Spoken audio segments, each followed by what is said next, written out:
السلام عليكم.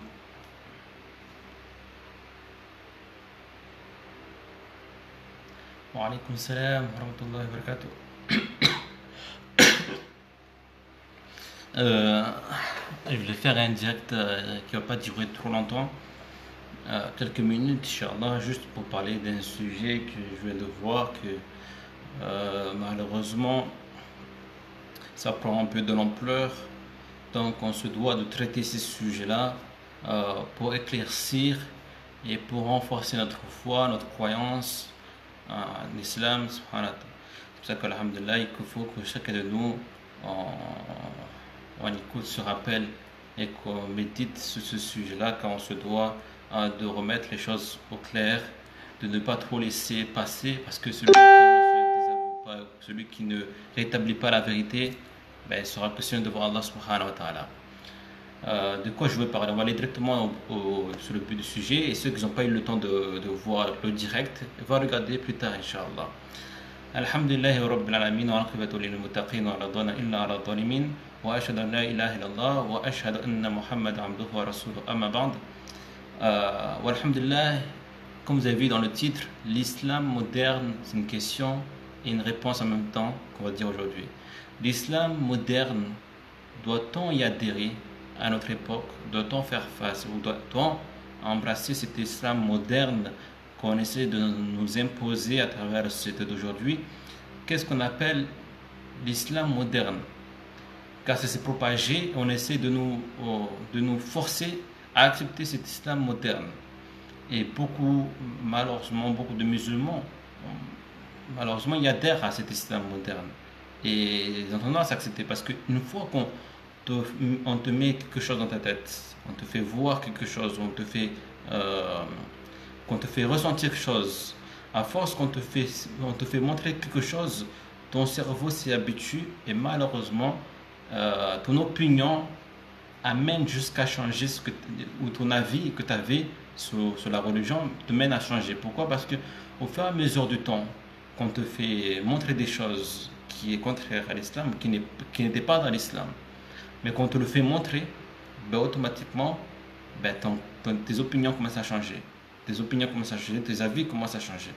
Alors on se doit, en tant que musulman, de rétablir la vérité, tant que ici on essaie de nous imposer des croyances qui ne sont pas celui de l'islam. Dans le vif du sujet, on va aller sur le vif du sujet. Récemment, on a vu qu'on va créer en France une mosquée pour les femmes, entre guillemets, une mosquée où la femme peut faire imamat.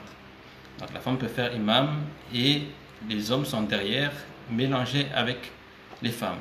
Ça, pendant des années, on en parlait, mais on ne prenait pas au sérieux. On disait, qu'est-ce qu'ils sont en train de faire? Ils se moquent de qui? C'était des petits groupes qui se mettaient entre eux dans une pièce. Mais maintenant, la société en France sont en train de faire la promotion de cette mosquée-là, c'est en train de faire la promotion et mettre en avant une femme qui va devenir cet imam-là, la première imam de France, qui va être légiférée de partout en tant que musulman, dans le culte musulman, va être légiférée.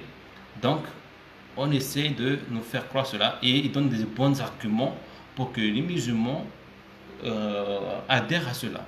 Et pourquoi je fais cette vidéo? Parce que certains vont se dire, mais ça ne nous concerne pas. Bien sûr, ça nous concerne, parce que quand j'ai vu la vidéo dont la femme parlait, j'ai regardé un peu les commentaires des musulmans. Et certains musulmans et musulmanes, des musulmans, surtout des musulmanes, des sœurs, défendaient cette idée, défendaient l'idée qu'il est légitime que la femme devienne au moins imam. Qu'est-ce qu'il y a de mal de cela? Et donner des arguments. Donc aujourd'hui, on va remettre les choses au clair et on va essayer de faire passer ce message, Inch'Allah. On va essayer je vais vous montrer d'abord la vidéo que j'ai vue pour que les gens soient au courant de ce qui se passe. Rappelle que la mosquée du prophète Mohammed était mixte, c'est-à-dire qu'il y avait les hommes et les femmes dans la même salle. Donc la femme musulmane, elle dit que ici, la mosquée du prophète alayhi salatu wassalam était mixte, qu'il y avait les hommes et les femmes. On va en parler sur ce sujet-là, mais on laisse finir d'abord.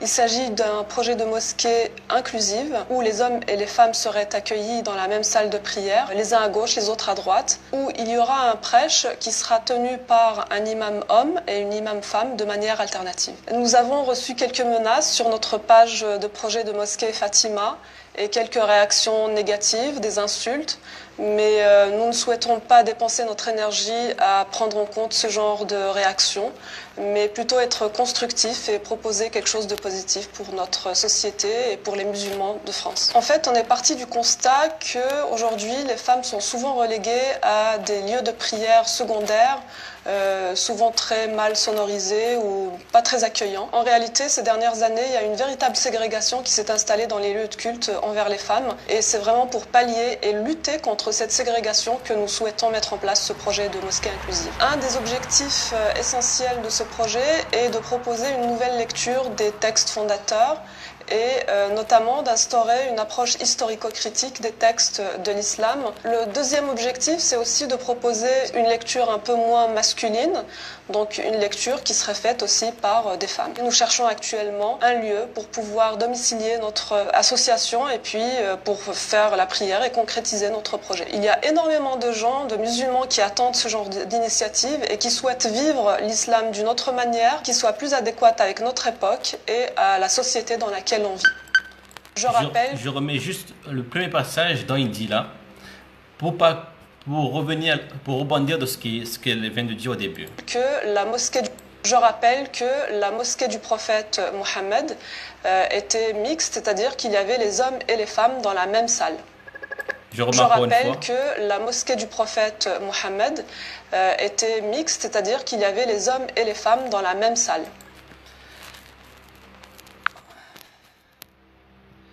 Donc on va rebondir, vous avez un peu compris un peu le contexte.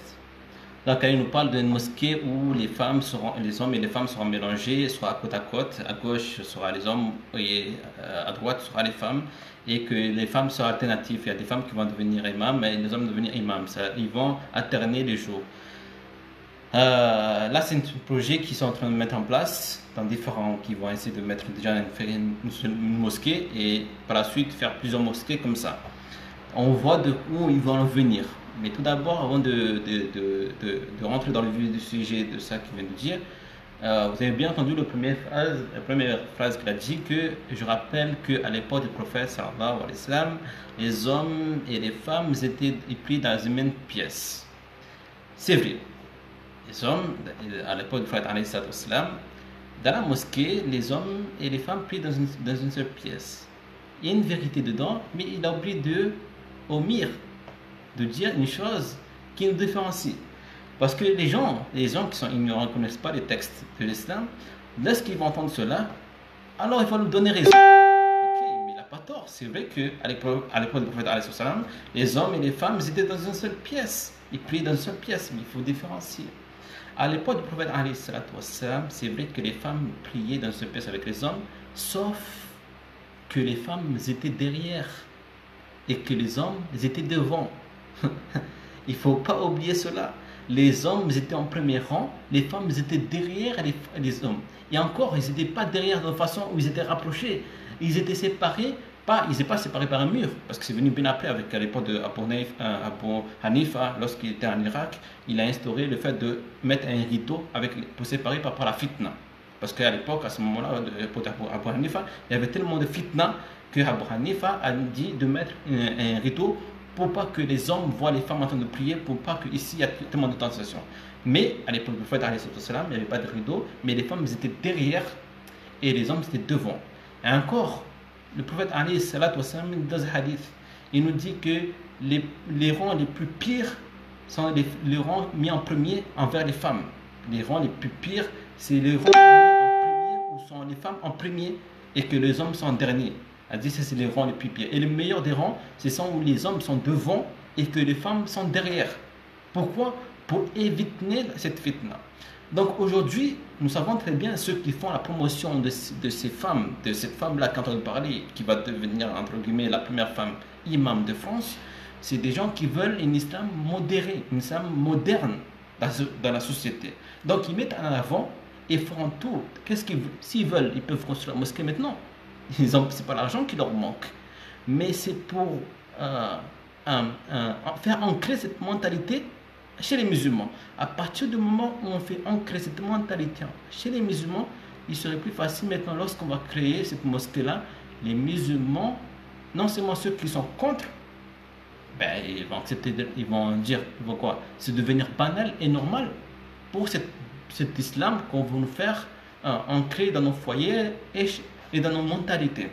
Et le problème, c'est que c'est pas ça. Le problème, c'est que une fois construit cette mosquée et qu'il y aura les hommes et les femmes à droite, à gauche, que l'imam va devenir, tout ça, on va dire que ça c'est leur secte. Et allez, ils vont se propager. Mais le problème, c'est que demain, lorsque ça va devenir la norme générale, que il y aura des mosquées en France, qu'il y aura des femmes imams et les hommes et les femmes, des mosquées mixtes. Moi, je dis personnellement, pourquoi je vais en venir par là? Parce que lorsque ça va devenir la norme, désolé, je suis en transpire parce qu'il est chaud là.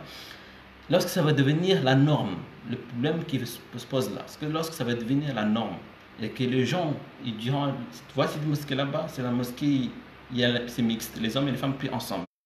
Lorsque ça va devenir cette parole-là, et que lorsque ça va devenir cette norme, le pire, c'est que nos mosquées qui sont soi-disant normales, qu'il n'y aura pas de mixité, ces mosquées-là, on sera obligé d'accepter ce genre de pratique. C'est demain, si nous maintenant on ne met pas en garde ce phénomène-là, demain, lorsque ce sera la norme partout en France et que des mosquées que sera normales, bien sûr, où l'homme sera l'imam, comme le prophète Hassan nous a dit, ben, lorsqu'on n'aura pas accepté ce genre de choses, c'est qu'on sera considéré comme des musulmans pas normaux.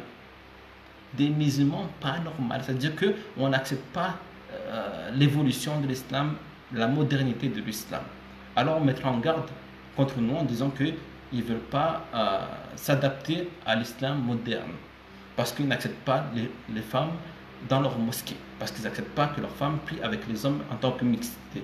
Je ne parle pas d'ici que lorsque les femmes prient, ils ont un endroit où ils prient dans leur mosquée, ils prient dans leur mosquée ou ils prient dans leur salle séparée envers les hommes. Je ne dis pas cela, je dis le fait de mixité gauche à droite et que les hommes sont à gauche à droite et qui souvent entre eux, où la femme devient imam. Et c'est ça le danger que je suis en train de dire par là.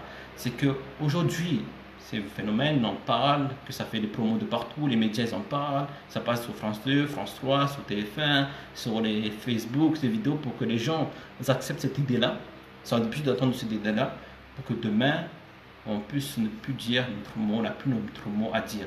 Alors que le prophète alayhi salatu wassalam dit que l'islam a commencé étrange et redeviendra étrange. L'islam a commencé étrange et redeviendra étrange à l'époque du prophète. À l'époque il a commencé étrange et à la fin du temps il va revenir étrange. Comment ça va devenir étrange? Parce que l'islam de la sunna du prophète lorsqu'il sera pratiqué, ils vont ramener un islam qui n'est pas l'islam original, un islam qui sera trafiqué au fil du temps, au fil des années, sera trafiqué. Et lorsque les gens voudront pratiquer la sunna normalement, lorsque cette banalisation va venir, ben les gens vont dire c'est un islam étrange. Qu'est-ce qui nous ramène un islam étrange?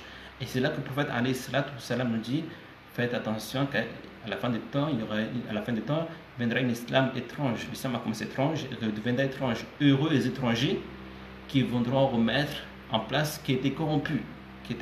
Pourquoi? Par la sunna du prophète alayhi salatu wassalam. Subhanallah. Et nous voyons tant que maintenant, c'est devenu banal. Maintenant, on veut nous imposer des mosquées où la femme peut devenir imam, où il y a la mixité. Moi, personnellement, il y a encore des endroits où les femmes sont derrière et que les hommes sont devant. Comme à l'époque du prophète alayhi salatu wassalam. On ne dit pas que c'est haram, mais lorsque ici a été instauré par Abu Hanifa, c'était dans le sens où pour éviter cette fitna. Parce qu'à l'époque du prophète, ils étaient derrière. En Indonésie, certaines mosquées, ils le font encore. Quand je suis parti en Indonésie récemment, la première des choses que j'ai remarqué, lorsque on est rentré en ville, on a vu les mosquées, les femmes étaient derrière, les hommes étaient devant. Mais c'était séparé, il y avait un espace qui montre différencié que les femmes étaient derrière et les hommes étaient devant. Il n'y avait pas de mur, mais les femmes étaient derrière et les hommes étaient devant. Comme à l'époque alayhi salatu wassalam. Deuxième sujet que je voulais entamer avant de finir ce rappel-là. car c'est important. Vous avez sans doute vu ce genre de figure qui est en train de se propager un peu de partout, ces personnalités qui sont en train de se propager un peu de partout dans le web et qui c'est devenu normal envers les enfants. Je vous montre. Ce qui est en train de se passer, je vais représenter la France à l'Eurovision. What? Qu'est-ce qui se passe? Pensez-moi, je réalise pas. Les épaulettes de Beyoncé, Elles m'ont beaucoup aidé. elles t'ont tenté Elles m'ont chance. donné la force. Je sais pas si c'est de la chance ou... Mais en tout cas, j'ai pas réfléchi. J'ai chanté avec mon cœur. Et le public a apprécié. Et le public a suivi. Et donc maintenant, je sais que j'aurai plus jamais à réfléchir quand je chanterai à... Est-ce que les gens vont dire que ça c'est bien? Est-ce que cette note devrait être là? Est-ce que je devrais chanter comme ça? Je devrais sourire comme ça? Je dois regarder cette caméra. Bon, on a assez vu la part. Vous avez sans doute vu ce personnalité qui s'appelle Bilal Hassani, d'origine maghrébine, je ne sais plus dans quel pays, mais on s'en fout de pays. Mais voilà. Lorsque les gens entendent Bilal Hassani, ils pensent directement musulman. Donc, ici, en quelque sorte, la France a mis en avant cette personnalité qui est, qu'est-ce qu'on va dire, qui est homme d'origine, mais qui est homme de nature, mais qui s'est transformé en femme, qui s'habille en femme, qui chante en femme, qui réclame sa féminité devant les gens et qui montre, on va dire, qui veut défendre ce qu'on appelle la décadence, la perversité, c'est-à-dire le changement de nature de l'être humain. Et pour les gens, on sait très bien qu'en tant que musulman, on n'accepte pas cela. Mais le problème, ce qui se passe, c'est que quand les médias voient que quelqu'un, un arabe d'origine musulmane, de confession musulmane, entre sa famille qui sont confession musulmane, Allah alam, mais qui représente en quelque sorte l'islam, parce que c'est un maghrébin, un arabe, automatiquement les gens pensent à l'islam. Non, il va mettre en avant pour enlever les stéréotypes, pour enlever le fait que le musulman ou l'arabe peut changer de nature, de sexe. C'était un homme, il devait une femme, il réclame devant les gens pour que ça ne dérange plus les gens, pour que les enfants acceptent cela, pour que nos enfants acceptent que tu peux être un homme, mais demain tu peux devenir une femme, ou tu peux être une femme et devenir un homme. Et ils l'ont mis en avant dans l'Eurovision pour que toute la France en entier le regarde, pour que toute la France en entier le regarde et pour que ça devienne normal. Et alors que ce n'est pas normal en tant que l'islam. Ici, le prophète alayhi salatu wassalam, il dit dans ce hadith que je vais dire ici, il dit parmi les signes annonciateurs, c'est-à-dire annonciateurs de l'heure, parmi les signes annonciateurs de l'heure, les mauvaises personnes seront honorées et les bonnes rabaissées, les actes et les pratiques se feront rares, tandis qu'on le parlera beaucoup. Je répète le hadith, le prophète alayhi salatu wassalam dit parmi les signes annonciateurs de l'heure, c'est-à-dire l'heure à la fin du monde, les mauvaises personnes seront honorées, les bonnes rabaissées, les actes et pratiques se feront rares, tandis qu'on en parlera beaucoup. Voilà ce qui se passe. C'est que les gens qui font la promotion du mauvais, qui n'est pas de la nature de l'islam, qui est contre l'islam, seront honorés parmi les gens, montrés parmi les gens, et ça devient normal. Et les gens vont les acclamer, et les gens vont les solliciter, et ils seront montrés devant les gens, ils seront honorés devant les gens, alors qu'ils sont en train de propager le mal, et véhiculer un message qui est contraire à l'islam. Je ne suis pas en train de dire que, comment dire, moi je peux te dire ça là. Comment je peux dire ça? Moi je reçois, mais je ne dis pas de nom, je reçois des messages de musulmans, des hommes, et que je ne dis pas les noms, bien sûr pour leur anonymat. Je reçois des messages de frères, d'hommes, qui m'envoient des messages en me disant mon frère, aide-moi, j'ai des attirances envers l'homme, et je ne veux pas ça de ma part, mais je suis attiré par les hommes, et je veux que tu m'aides. Ces gens-là, ils sont sincères envers leur Créateur, ils sont sincères envers leur Seigneur, ils demandent des conseils pour se débarrasser de ça.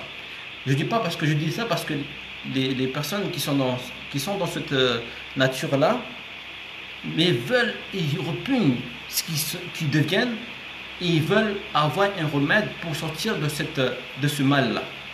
Et ça existe. Avant, j'y croyais pas, mais maintenant j'y crois parce que je reçois des messages de frères qui sont dans ce cas-là. Des frères qui sont attirants envers les hommes, des hommes qui sont attirants envers les hommes. Et ça leur pugne. Ils font la salade, ils font la prière, ils font le ramadan, mais ça leur pugne ce qu'ils sont en train de venir.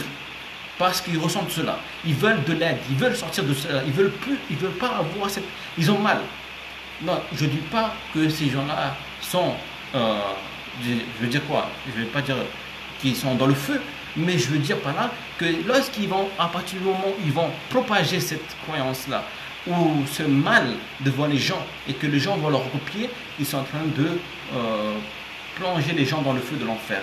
Mais ceux qui sont musulmans et qui sont dans ce cas-là, et qui détestent ce qu'ils sont en train de devenir, qui repugnent ce qu'ils sont en train de devenir, alors ceux-là, ils cherchent la guider, ils demandent à Allah subhanahu wa ta'ala de leur repugner de leur mal qu'ils sont en train, que certains essaient de leur faire changer de personnalité ou changer de nature. Et malheureusement, on se trouve ce cas-là. C'est pour ça que alhamdoulilah, juste pour faire un rappel là-dessus, chacun de nous, on se ramène à une époque où, cette époque-là, où le prophète nous dit quoi? Pratiquer sa religion sera aussi difficile que de mettre une braise de feu dans sa main. Ce sera aussi difficile de mettre une braise de feu dans sa main. C'est-à-dire que la personne, lorsqu'il va proclamer la vérité, qui est la vérité? La sunna authentique, qui va essayer de propager cette sunna-là, alors il sera automatiquement considéré comme un étranger parmi les gens, parmi les personnes, exemple, qui essayent de quotidiennement dans leur journée pratiquer l'islam comme il se doit, mais il sera mis dans une case. Et pourquoi? Parce que cet islam moderne sera malheureusement propagé au sein de notre société et les gens seront adaptés à cela. Et lorsque une personne essaiera de suivre la sunna, ben, automatiquement on va le mettre dans une catégorie que il est fou, ou il est malade, ou il n'est plus dans notre époque, ou il exagère, ou voilà, on va le mettre des étiquettes. Et malheureusement, ce temps-là, il viendra. Le prophète sallallahu alayhi wa sallam a dit précipitez-vous de faire les bonnes actions avant qu'il vienne les périodes de trouble. Les périodes de trouble, nous y sommes actuellement, et malheureusement beaucoup négligent, beaucoup laissent faire, et on ne se doit pas de se taire. Le fait de se taire et de laisser regarder que les choses se passent, alors on est entre guillemets complice de ces choses-là. On se doit, avec notre foi, notre iman, notre croyance, notre aqidah, de révéler, de dire que nous ne sommes pas d'accord avec cela. L'islam ne dit pas cela. L'islam prône le bien, bien sûr, et prône une autre vision qu'on essaie de nous faire avaler cette vision-là. Ce n'est pas la vision de l'islam. L'islam n'accepte pas cela. Et alhamdoulilah, qu'Allah nous fasse comprendre et qu'Allah subhanahu wa ta'ala nous met parmi les gens et qu'Allah subhanahu wa ta'ala nous pardonne nos péchés et alhamdoulilah, qu'Allah subhanahu wa ta'ala nous met au paradis, inshallah.